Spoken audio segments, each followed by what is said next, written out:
to Rendered, the show that uncovers the spark of bringing food to table. I am your host, Intoxicate Kate Schlientz, and right now we're using this platform to really check out the business of food. And we're dedicating our efforts currently to educating the public about the effects of the coronavirus and our current landscape and how that affects the restaurant industry. On a previous episode, we spoke to chef owner Konstantin Kalodranis, who took us through the average restaurant expenses and how those expenses look currently. And we also heard from chef owner Leslie Lampert on her current efforts of feeding the front lines, and also a really interesting discussion on how restaurants kind of need to pivot because of the current landscape.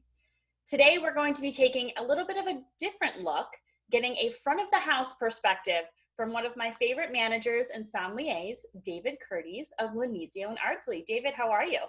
Good. Thanks for having me, Kate. It's a pleasure. I am so excited to have you. You know, you and I have worked together for a little bit. I feel like we have a really great relationship, and I really wanted to have you on the show today to kind of talk about that front of the house perspective, because so far I haven't really captured that. So I want to kind of back up a little bit before we kind of dive into the current landscape. And I want you to talk about how long you have worked in the restaurant industry. Well, I bust tables at the Last Supper, according to my current employer. Anyway, probably, you know, it paid for college, it paid for grad school. I'm 61. I probably worked in the business for 40 years, probably 25 of that as in some sort of management capacity. And where have you worked before? Because I know you were in the city a little bit before coming to Westchester, right? Well, I don't know, a little bit. That was pretty much my career, was New York. You know, I worked for Mrs. Helmsley. This is long before you were born, at what was then the Helmsley Palace, at a restaurant called Trianon, which actually used to give the old Le Cirque a run for its money. And eventually I worked at Gotham with Alfred Portali. I worked at Patroon with Frank Delatrain and Glenn Vogt. I worked at Windows on the World with Glenn. And I worked for Gray Coons. I worked for Jean-Georges at JoJo's. So, you know, I was there for almost 30 years. So, and you've mentioned some pretty big names here. So obviously you have a lot of expertise in your area. And I know from personal experience that you're just an amazing host. How would you describe great hospitality in the restaurant industry? Yeah, I think that's something that you're seeing less and less of, because there's become this sort of disconnect between what is service and what's hospitality. And hospitality has to go past service. I mean, service this is a little pretentious, but Ruth Reichel, who used to write for the New York Times, used to say that good service is ubiquitous. And that being that it's everywhere, that it should just be there, and that you shouldn't notice it. And that's very true. Hospitality has to go past that. Hospitality is little things like, I don't know, having quarters for people's parking meter, having a Tide stick for that drop of red wine that's going to drop on somebody's new silk blouse, having pillows for people that are not particularly comfortable sitting in certain kinds of chairs. There's a lot of things. For example, when people call to cancel reservations, I work at Lanizio for two chefs, Scott Fratangelo and Heather Fratangelo. And we're a small restaurant. So on the weekend, if you have a reservation for 4 people and you call to cancel on a Saturday night, that's a big deal to me. You know, the restaurant only seats about 70 some people.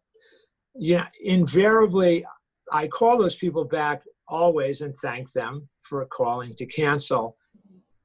And it seems more recently, or within the last 5 years, more people are amazed that somebody does that. And to me, that's just sort of standard operating procedure. But I'm not sure that that's anybody's fault. I mean, I think there's a downturn in hospitality, and I guess we can get into that if you so choose. Mm-hmm. But Hospitality is just being able to, you know, sort of anticipate what could happen, and to some degree, working for Heather and Scott at Lenizio, I think part of my job is to worry about what could go wrong and to make sure it doesn't. And in the meantime, make sure everyone's having more than just a great time. Mm-hmm. And I think that really shows anytime you step in the doors at Lenizio. I would love to kind of discuss and touch on, you know, the fact that you do think there's a downturn in hospitality, because I think it's so important. You know, before this whole pandemic happened, I think people kind of stepped into the doors and wanted to be entertained a little bit. It was not just about the food, it's really about the experience. And so for you to say that, you know, I would love to know a little bit why you feel that way, why you feel there's, you know, a little bit of a downturn in hospitality, maybe your best guess. You know, just have you and your husband or you and your friends ever said, you know, let's go to dinner here. The food really sucks, but the service, man, it is great. You know what? That just doesn't happen. And so society on the whole, we've become obviously a lot more addicted to technology, and everything moves a lot faster. You know, nobody wants to have a waiter stand over them, or not, I shouldn't say no one. A lot of people prefer not to have a waiter stand over them and explain specials, or a sommelier explain the wines. You know, a lot of it is this fast casual seems to be kind of the trend. People want to get in and out. People are willing to sacrifice hospitality, and not just in the restaurant business. You know, go to a store, and the people that wait on you, they're there to, you know, sell you something and ring you up. They're not going to spend a lot of time just sort of conversing with you. That's, and I think also conversing might be somewhat of a lost art as we start to text more, you know, but I'm not sure that that's a bad thing. It just, you know, for me it is, since my career is built on that.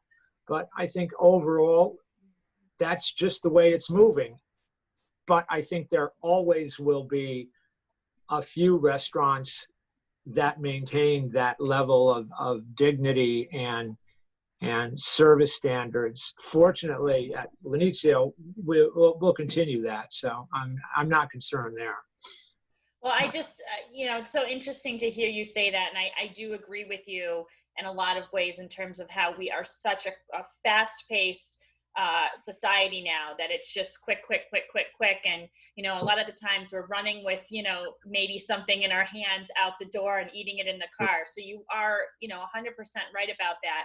I'm hoping that with the current landscape, we're all at home learning to slow down a little bit and learning to, you know, really enjoy each other's company and understand, you know, that this might be a shift in perspective, and that we should be going out and enjoying each other and learning about the wines and learning about the food, because there is so much passion behind all of it, right? I mean, even for you, you know, you're a trained sommelier, you know, how does that bake into your restaurant experience and your vision of hospitality?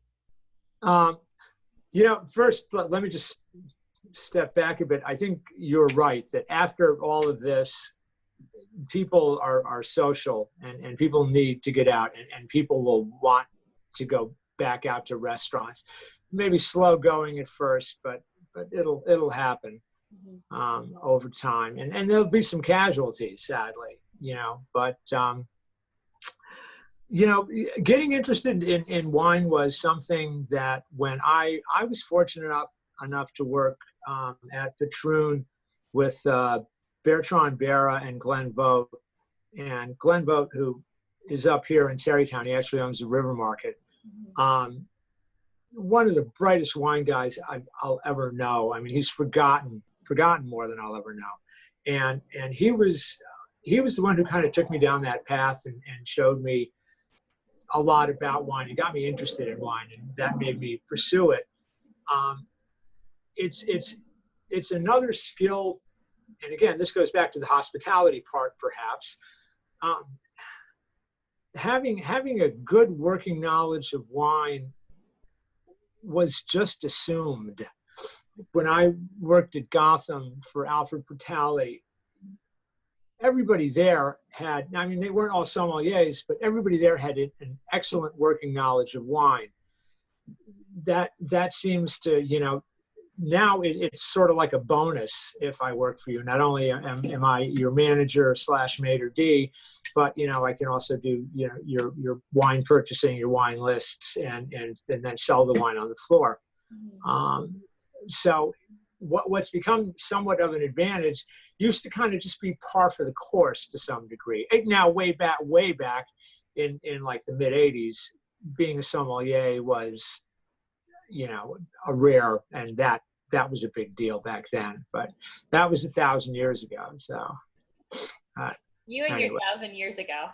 You know what else was 1,000 years ago? To make a joke on that and your Last Supper, my actual last meal at a restaurant before all of this happened was at Lenisio, where you, my friend, gave me a glass of wine that I can't get out of my head. Well, that's great. I'm happy to hear that, Kate. And it's stuff like that really is the payoff. As I've gotten older, I found that getting expensive wine isn't necessarily the trick or even all that interesting. It's trying to find wines that are affordable and that are not pretentious and that people will like, and it'll pair well with Scott's food. Scott is an amazingly interesting chef, so you can do a lot of different things with wine with him. And I'm also fortunate in that he and Heather give me pretty much a free hand. So that works out very well for me there. It's that wine list is built a specific way. All wine lists are built specific ways. That list is built to be what we call a neighborhood list. Mm-hmm. That there's no wine on there that's over $50, because when people come out to dinner on the weekends with their kids, or even just if it's a date, people don't want to drop a ton of money on wine. Mm-hmm. Now, I have a reserve list that Scott and I had just started, which had some of those higher scale, high-end wines. And they sell, and that's great that we can now do both of those. But I think it was important to make that, especially the way that restaurant is set up, to make it more of a neighborhood kind of thing, and that's how I changed their list. And what does that process look like? Because I know Scott is a seasonally driven chef. Are you changing the wine seasonally with the dishes? What does that look like? Yeah. The wines by the glass that we do, I try to change every 2 weeks, just simply because I think it's important to try different things and new things, and some things don't work. It can be tough with Scott changing things seasonally, because invariably you have to have some of the staples on your wine list, the Cabernets and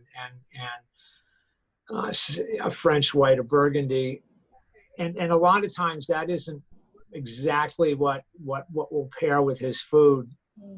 But again, that's what makes it interesting, is that so far I've been lucky, and I've been fortunate enough to find some obscure offbeat wines from Austria, from Mexico, that are outstandingly good wines. They're affordable, and they work well with his food. So, all right, but it takes time.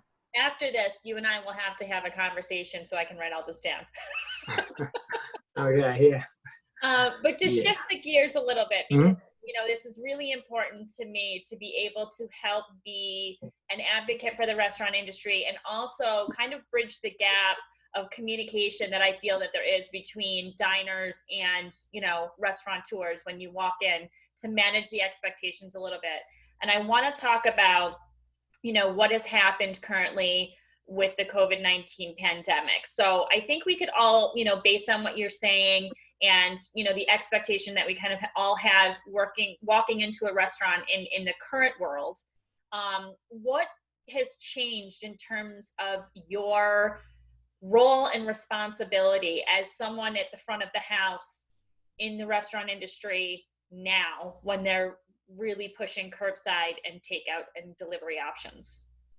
Well, 5 weeks ago, I was probably at a table explaining why this vintage of this particular wine is a better value than this particular vintage. And now I'm picking up the phone and saying, would you like fries with that? And you know, it really brings you kind of back down to earth.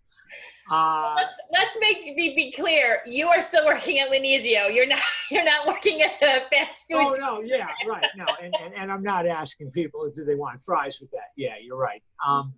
It's you know what? Listen, everybody's doing something that it's painful. You know, it's funny. I used to say that I was going to the restaurant. Now I say I'm going to work. And I'm sure the chef would tell you that, and I'm sure the sous chef would tell you that, bar manager, everybody there. It's just a different mindset. For someone like the chef, for Scott, this is a guy who went to school for years and trained to you know, put out amazing food, and now he's putting out takeout food, and he has to be aware of, you know, how well it'll travel, and you know. And he thinks all that through. And I think what's astounding is that, you know, that food is going in a cardboard box, yet it's still good enough that people are waiting and to you know, like on a Saturday night, 45 minutes to an hour to get curbside pickup of his food. And, you know, that's another good thing as a sommelier, to know that you always have good food behind you, that you actually believe in it. Kate, that's something that, you know what, just because you go into a restaurant and everybody works there, not everybody believes in the restaurant. I'm fortunate in that sense that I work for two chefs that are both outstanding. So I know that I always have the food as a backdrop, no matter how badly I should screw up. And the fact that, again, as I said, I'm pretty much left alone, you know, to do what I do. But right now it's trying. Walking around the restaurant in masks with really no restaurant. The tables are out, the chairs are out. I'll be there, you know, in a couple of hours, and answering phones for curbside pickup. And it's mundane and it's boring, but you know, we're doing a lot of good things too. We're involved with Feeding Westchester, and so there's something good that's coming out of this. I'm not sure what it is yet, but you know, there hopefully will be something that we're somehow not seeing. I think maybe you're right. People will be more aware of things. I think things like that, people, when they go to restaurants, it's going to be interesting to see if people want to handle menus anymore, you know, and you're seeing a lot of the fast casual places in particular put their menus on iPads. Not something I'm a big fan of, but, you know, I wonder if that's going to change a lot more quickly than I thought it would. I don't know if people are going to want to handle menus that, you know, are handed out by myself. It's just all of this is going to be kind of a wait and see. I think even with the iPads, you know, unless they're wiping them down every time in between, you know, table to table, I think it's going to be disposable paper menus for a while, you know, you give it to someone and then you're throwing it out. And it, you know, I hate that, because I know, you know, your first impression walking into the restaurant obviously is the hospitality, what you're greeted with, you know, then the ambiance unfolds as you walk down the restaurant to your table, and then you get that menu. And I think a lot of people judge, you know, what the food's going to be like based on the menu. And I think for now we're going to have to be a little forgiving and understand that a lot of these precautions are put in place for our safety, you know, versus trying to kind of make an impact or impression. I think that's interesting. I think that's really interesting, the paper menu, kind of disposable paper menus. I think it's a realistic approach. It's one that I haven't ever really thought of. That's a good idea. I'm going to steal that if you don't mind. And Oh, David, it's what I'm here for. okay, good. You know, I want you to know that that form that you created for our curbside and pickup, our curbside and takeout service, we live and die by that form. That form has become like the most important thing in that restaurant, that we have enough of those. And the way you structured that, I don't know if it took you 30 seconds, because I mean, it's pretty basic, but it doesn't matter. You did it, you put it together in a way that's easy to write and understand.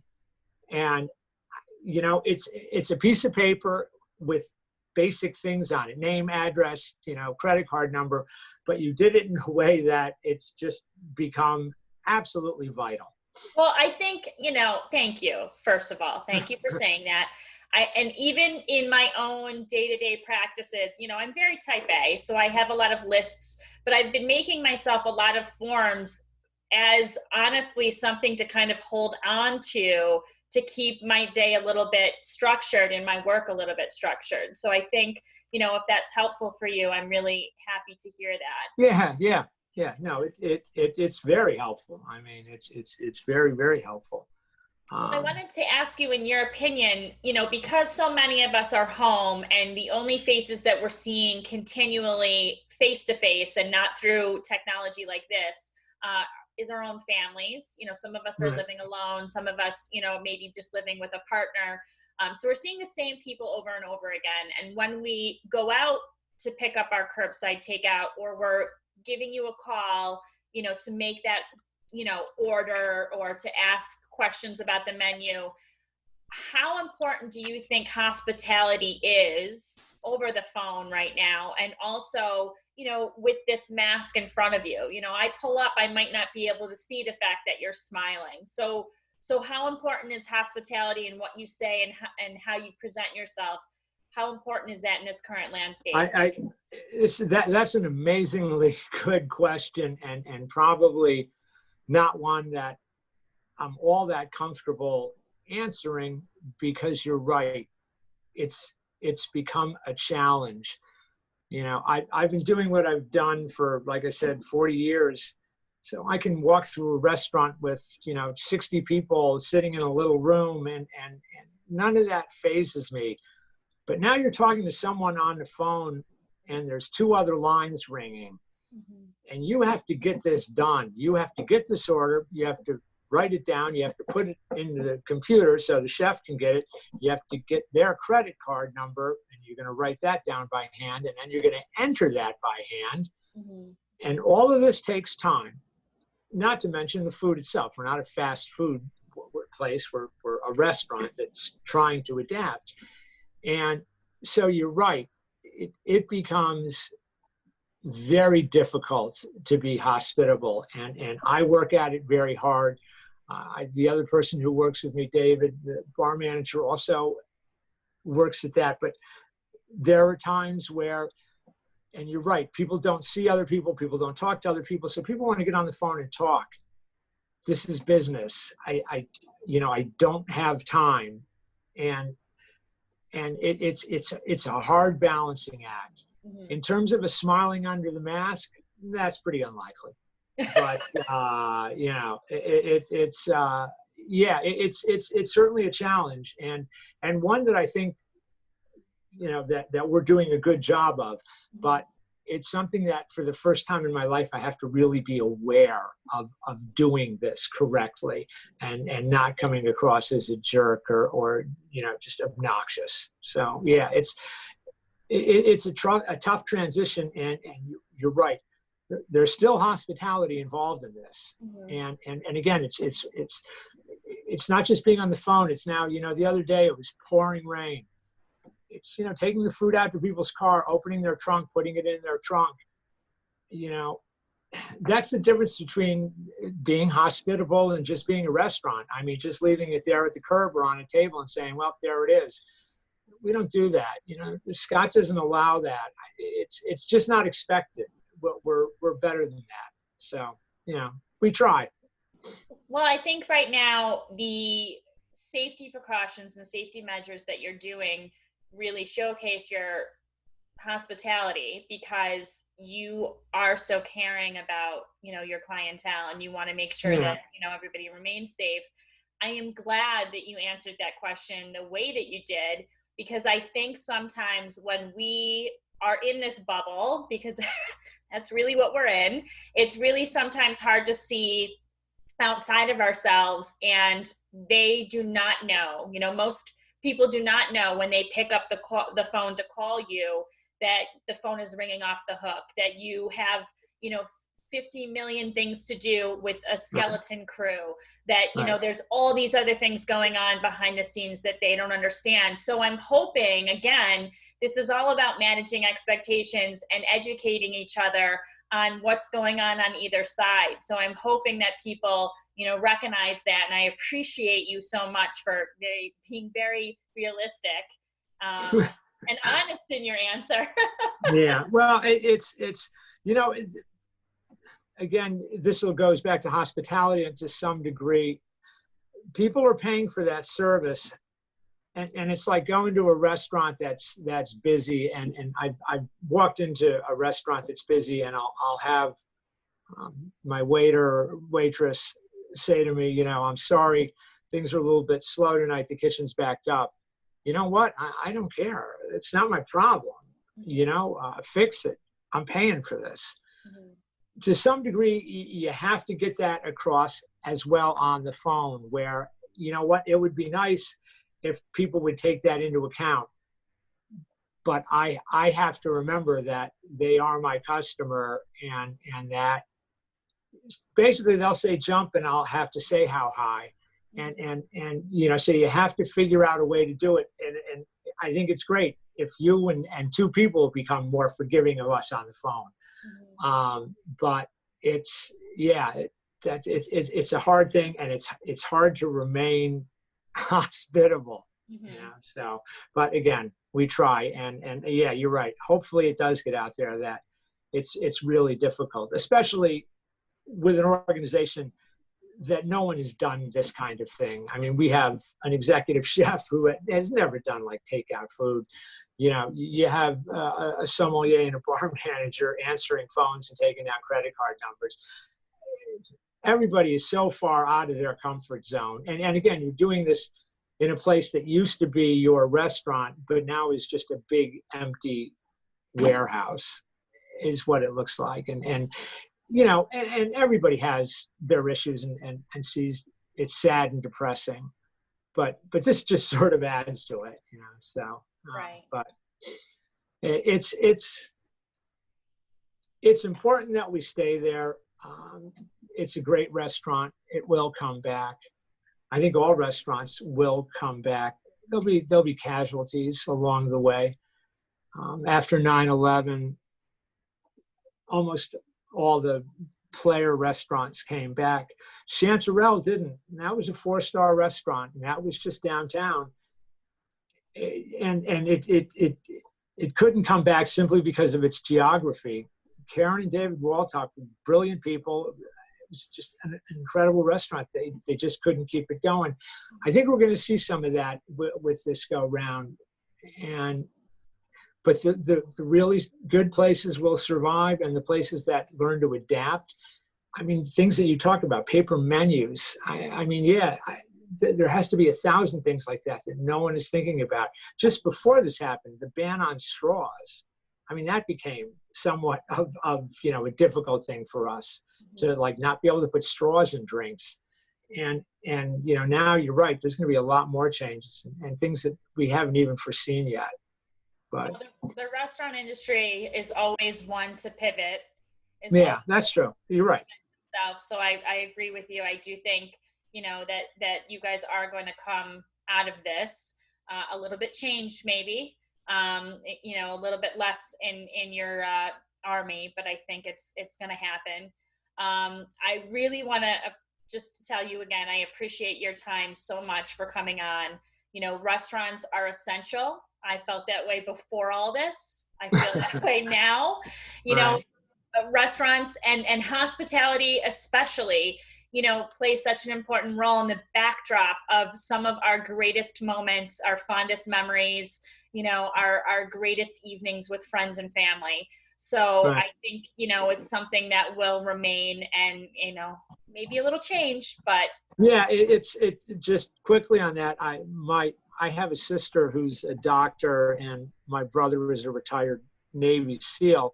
So both my siblings have set the bar high, and it always bothered me that I was just kind of a high end waiter. And I talked to my sister the other night, and she said, see, now you're actually one of the important people. You're one of the people that they need out there. So don't sell yourself short. So that was nice to hear. Well, I mean, because David, there's not. you were always one of the important people, and you will always be one of Thanks. the important people. So thank you so much for Thanks, Kate. I greatly appreciate it. Thank you. Until next time, I hope you live life deliciously.